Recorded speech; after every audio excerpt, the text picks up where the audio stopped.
What is the paradox about the battle of talent across the globe? The paradox is that demand for talent is rising, but borders are closing as of now. Why skilled migration holds such economic importance? It is much more than just filling the labor gap. And where is currently India situated in whole of this global battle race for talent? India is supremely situated, being the largest exporter of talent at present and holds a lot of potential but challenges as well. While economies across the world are demanding more and more skilled talent, the border restrictions are locking the opportunities out. The Bloomberg report clearly highlights that the young skilled talent is facing a hard time because of the border restrictions that are rising, and it is going to have a clear impact across the global economy. Hello everyone, welcome to Vajram and Ravi's Flash News. My name is Shubhangi Singh, and today we are going to understand that why the world is closing its borders when it needs skilled migration to innovate, to develop and to move ahead, and which are the countries are going to get the benefit and which are the countries are going to lose out. And we are also going to understand where India stands in all of this scenario. So if we talk about the given migration, we have to understand at present we are seeing a time where there is a battle of talent. Now when I talk about battle of talent, I am basically referring to the fact that across the world there is demand and there is competition as well when we are talking about hiring skilled workforce. But at the same time, the paradox is when there is demand, the global economies itself, be it US, be it EU, they are restricting themselves and they are increasing border restrictions. So they want skilled workforce, but their borders are closed. And that is why this is a time where global economy is looking towards a downwards graph, especially in terms of innovation and development. The key point that we need to understand here that the global economy is not just dependent on trade or just the capital inflows. It is also very much dependent on the skilled labor mobility. As I explained the paradox, the skilled labor mobility is being restricted at this given time. And what is the repercussion? The repercussions lies in the fact that migration is crucial for innovation, addressing labor shortages in aging populations or declining populations, and also when we are talking about economic benefits such as remittances.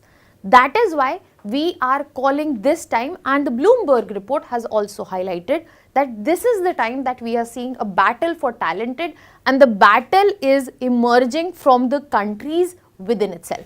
Now let us try to understand this better through a given data. If you see here, you will be able to find the percentage of migrant population in the given continents. If you see the number, Northern America continent, you will find the migrant population is almost 15.9%. That means a developed continent, especially with the US economy, is having almost 16% of migrant population. If we talk about Europe, 12.7%. And this highlights the cruciality of the migrant population as well. Now let us redirect our focus towards skilled population that we are talking about. As of now, as per the Bloomberg report data, we find that 3.6% of world population is basically migrant. Now if we are talking about 281 million international migrants, out of these we have 20% which are highly skilled, and they are concentrated in OECD countries. What are OECD countries? Let me know in the comment section. And how are they different from developed economies, and what is this grouping that is known as OECD? Now when we talk about these highly skilled migrants and migrants in general, the top countries which are calling in these migrants are US, UK, Germany, Canada and Australia.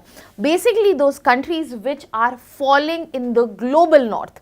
But when you see the top sender countries, these are China, Philippines, Nigeria and India. If you look at India, India stands as an exporter hub of skilled talent at this given time. But we are seeing a problem when we are talking about skilled laborers, that they are facing challenges and the borders are closing down. Now let us get into the understanding why borders are closing out for them and what will be the consequences, then we will move to there. When we are talking about borders being closed out, there are multiple dimensions related to it. The first dimension is definitely the economic fallout that we are seeing across the globe. Now, it can be related to the international politics as well. For example, the US-China tariff war that is going on. For example, the US-India tussle that we are seeing in terms of FTA. For example, the Brexit that has happened, that has costed a lot of loss in terms of EU integration, that brought skilled migrants to Britain itself. And this geopolitical tensions remains one of the most important causes of the borders and the countries being closed out to skilled migrants. Second thing that we are seeing, domestic policies. Populist narratives which are linking that immigrants, people coming from outside, are taking away the job that are present in the domestic economy. That means pushing out the people of the given country. In both of these cases, US is a very good example. The recent hike that you see on H-1B visa of $100,000 fee in terms of application is a classic example that how skilled laborers are being restricted in terms of entry to the country. And we are also seeing that some security and health as well as ecological concerns are present which are further restricting the entry. For example, post-COVID travel restrictions that we saw, or we are talking about terrorism fears that exist in the country. Now this just explains us the why. Let us look into the fact that why it is a problem. Let me explain this through what is the significance of migration. When we are talking about specifically skilled migration, it is definitely about filling labor gaps. For example, Germany will see shrinkage of 30% of workforce population by 2040 because of the aging population that is existing there. For example, Germany is going to see shortage of 7 million workers due to aging population by 2035. If we are talking about Japan, Japan is at the loss of almost 30% of its workforce by 2040. Now, when these labor gaps are to be filled, migration and specifically skilled migration plays a huge role where it will be able to support such advanced economies in making sure that their growth goes on. But this is not the only factor. Skilled migration is much more than just about filling labor gaps. It is also about driving innovation. For example, if we talk about specifically US immigration, you will find that 25% of workforce is from STEM area, that is science, technology, engineering and mathematics. That means this is the workforce which is driving innovation in US. If we talk about immigrants, you will find that 45% of Fortune 500 companies are founded by the immigrants itself. So that means the skilled migration that is happening in US, it is facilitating its economy big time, and that should be realized not just for the immigrants but for the economy itself. Another example here is when we are talking about India as the export hub of skilled workers, then we get to see Indian origin CEOs at present, be it of Google, Microsoft, Adobe, they are demonstrating that what is the impact of talent across the globe no matter where their origin is from. Apart from innovation itself, you will also get to see that skilled migration has a direct impact in terms of remittances to the sender countries itself.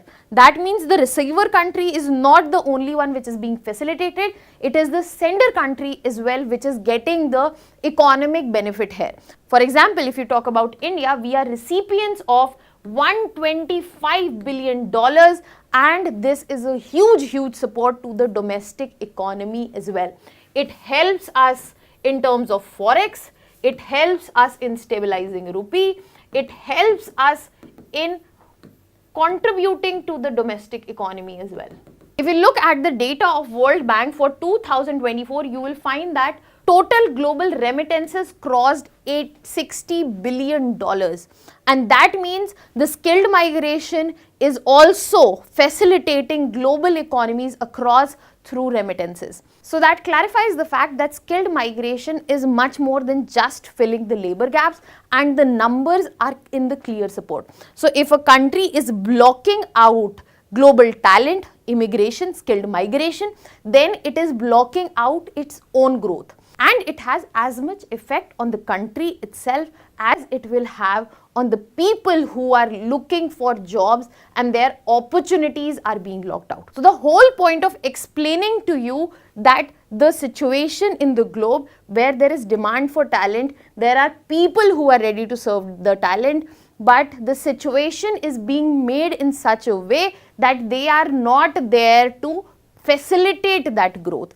And that is a problem, especially for youth at the global level, because we are going to see a lot of fall in the numbers for global economies and also youth unemployment at the global scale itself.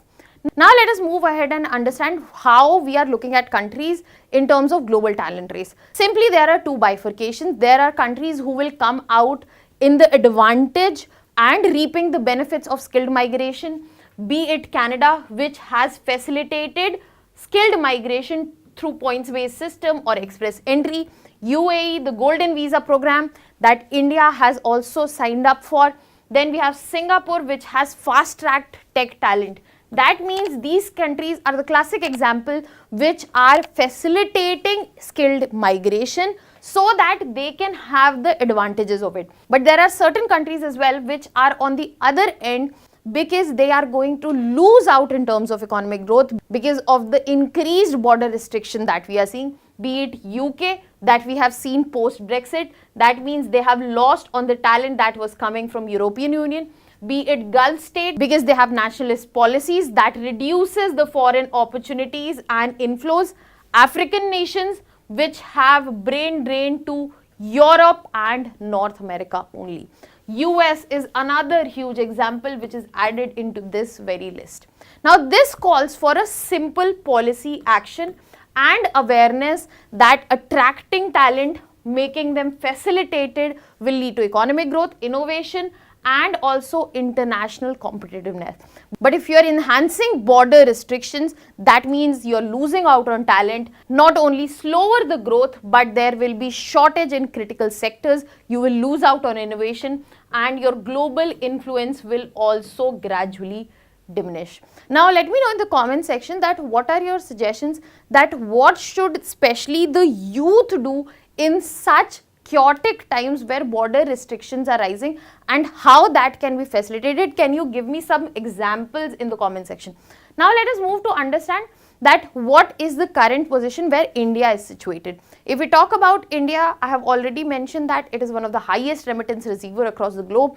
It is an exporter of skilled workers across the globe, but it becomes important for us to realize where a lot of it is termed as brain drain only, it is also brain gain. How it is brain gain? When we are receiving remittances, we are getting part of global networks, we are becoming part of global networks, we are getting more investments, our economy is solidifying. So we also have to look and focus on the gain part in terms of development as well.